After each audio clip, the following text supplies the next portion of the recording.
Gino, Ciao Nicolò. com'è che inizia la tua storia?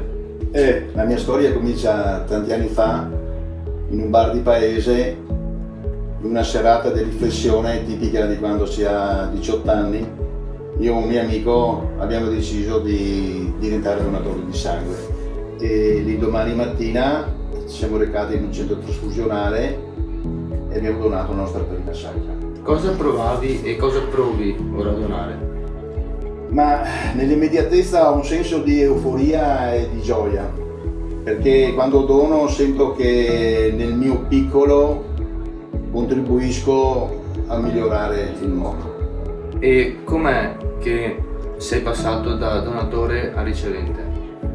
Alcuni anni fa ho avuto un gravissimo incidente in moto in cui ho rotto 2 vertebre, ho avuto la frattura di tibia perone, ma la cosa molto più grave è che ho rotto l'arteria tibiale, Nicolò.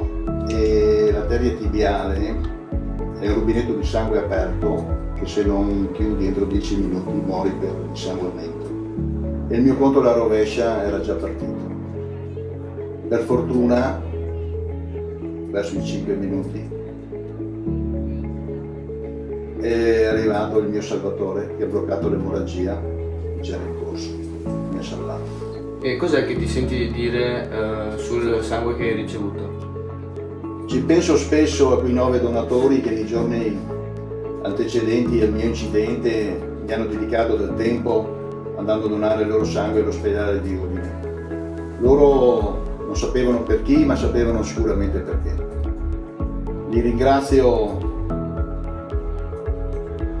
virtualmente perché con il loro sangue sono stati una parte di me. E da tutta questa esperienza cos'è che ne hai tratto?